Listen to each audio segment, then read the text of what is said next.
Translation Bangla to English.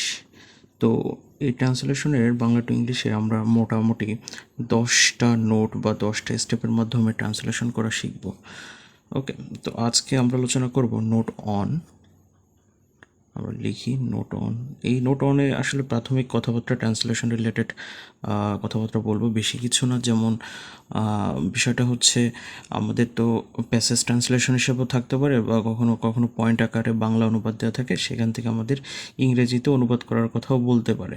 তো সেই ক্ষেত্রে আমরা কিছু কিছু স্ট্র্যাটেজি মেনটেন করব। যেমন একটা ইসের প্যাসেজ যদি দেওয়া থাকে, সাধারণত ওই প্যাসেজের পুরোটাই আসলে কখনো কঠিন হয় না। আমরা বাংলা কিছু কিছু দুর্বোধ্য ওয়ার্ড দেখলেই আসলে ঘাবড়ে যাই। এই ঘাবড়ানোর কারণেই ট্রান্সলেশনটা আমাদের কাছে জটিল হয়ে যায়। সো বলা যায় যে 2 থেকে 3টা বাক্য বা কখনো কখনো 1 থেকে 2টা বাক্য আসলে কি হয়, একটু কঠিন থাকে, যে কঠিনতার কারণে আমাদের পুরো ট্রান্সলেশনটা আসলে জটিল মনে হয়। এবং কিছু কিছু দুর্বোধ্য ওয়ার্ড থাকে 1টা 2টা, যেগুলোর কারণে আসলে মনে হয় যে না, আমরা আসলে ট্রান্সলেশনটা পারবো না। তো এই ওয়ার্ডগুলোরও 2 টাইপে ভাগ করা যায়। কিছু ওয়ার্ড আছে যেগুলো আসলে অ্যাভয়েড করা যায়। ওকে, যে মানে ট্রান্সলেশন করার জন্য কিছু বাংলা শব্দ থেকে যেগুলো ইংরেজিতে অ্যাভয়েড করে যদি আমি ট্রান্সলেশন করি, সেক্ষেত্রে ট্রান্সলেশন হয়ে যাবে। আবার কিছু কিছু ওয়ার্ড থাকে যেগুলো আসলে আনঅ্যাভয়েডেবল ওয়ার্ড, যেগুলো আমি বাদ দিয়ে ইংরেজি ট্রান্সলেশন করলে সেটা আসলে বোধগম্য বা সুন্দর হবে না। তো এই ধরনের ওয়ার্ডগুলো আসলে আমরা আমাদের এই নোটগুলোতে আলোচনা করব।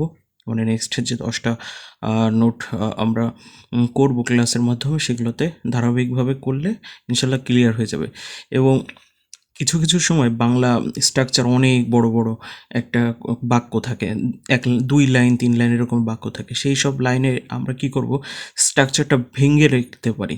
ধরো যদি সিম্পল থাকে, সেই সিম্পলকে আমরা ভেঙে সাধারণত কমপ্লেক্স বা কম্পাউন্ডে রূপান্তরিত করে করতে পারি। বাংলায় যদি একটা সরল বাক্য দেওয়া থাকে, সেগুলোকে কিন্তু আমরা ভেঙে ইংরেজিতে কমপ্লেক্স বা কম্পাউন্ডে করতে পারি, বা কম্পাউন্ডকে কখনো কখনো কমপ্লেক্স বা সিম্পলে করতে পারি, বা কখনো কমপ্লেক্সকে সিম্পল বা কম্পাউন্ডে রূপান্তরিত করতে পারি। এইভাবে আসলে আমাদের সুবিধা মতো যেভাবে করলে আমাদের আসলে সহজ হয়, বোধগম্য হয়, ওকে, সেইভাবে আমরা ট্রান্সলেশন করব। আর কিছু কিছু বিষয় আছে, যেমন আমরা যদি কোনো ট্রান্সলেশনের ক্ষেত্রে যদি ভেতরে কখনো কখনো কনজাংশন পাই, বিশেষ করে কনজাংশন পাই কখন, কম্পাউন্ড স্ট্রাকচারে, তাই না? কম্পাউন্ড স্ট্রাকচারে কি কি আমরা কনজাংশন পাই? অ্যান্ড, তারপরে নট, সরি, অ্যান্ড অর পাওয়া যায়, বাট পাওয়া যায়। এই টাইপের যে কনজাংশনগুলো থাকে, সেগুলো আসলে আমরা গোল চিহ্ন দিব। গোল চিহ্ন দিলে দেখা যাবে কি, সাধারণত কম্পাউন্ড সেন্টেন্সের বাম পাশ এবং ডান পাশ সাবজেক্ট ভার্ব আলাদা আলাদা থাকে, বা একই রকমেরও যদি থাকে, সেক্ষেত্রে আমরা কিন্তু স্ট্রাকচারটাকে এই যে কম্পাউন্ডের স্ট্রাকচার থাকে, সেটাকে আমরা 2টা বাক্যের মাধ্যমে কি করতে পারি, ট্রান্সলেশন করতে পারি। সো এই জিনিসটা একটু আমরা খেয়াল করব, কম্পাউন্ড সেন্টেন্সের এই বিষয়টা, যে কোথাও কনজাংশন থাকলে সেখানে আমরা গোল দাগ দিয়ে আলাদা আলাদা বাক্যে ইংরেজিতে অনুবাদ করব। মানে বাংলার কথা বলতেছি, বাংলা স্ট্রাকচারের কথা বলতেছি, এবং অথবা কিন্তু এই টাইপের কথাবার্তা, ওকে।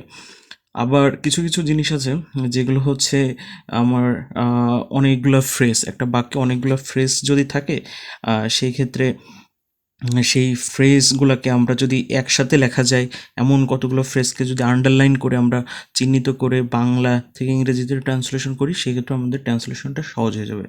সো আমাদের এই নোট অনের মেইন কথা আমাদের একটা ট্রান্সলেশনের কখনোই সব বাক্যগুলো কি থাকে না, কঠিন থাকে না। 2-1টা বাক্য কঠিন থাকে, বা 2-1টা শব্দ কঠিন থাকে, যেগুলোর জন্য আসলে ট্রান্সলেশনটা কঠিন মনে হয়।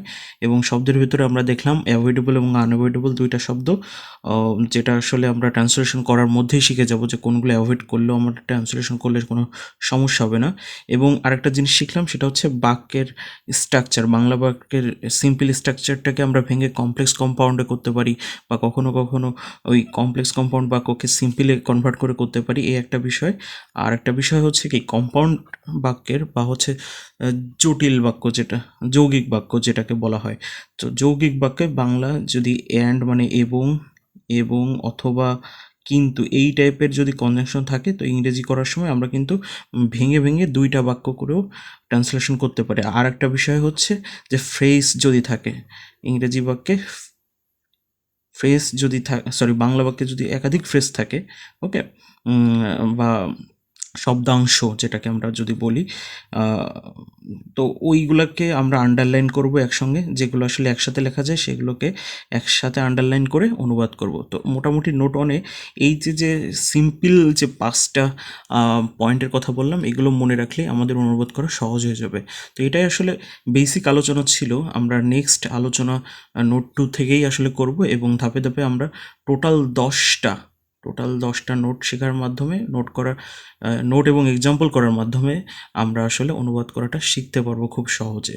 তো আশা করা যায় আমাদের জার্নিটা খুব সুন্দর হবে। সবাইকে ধন্যবাদ।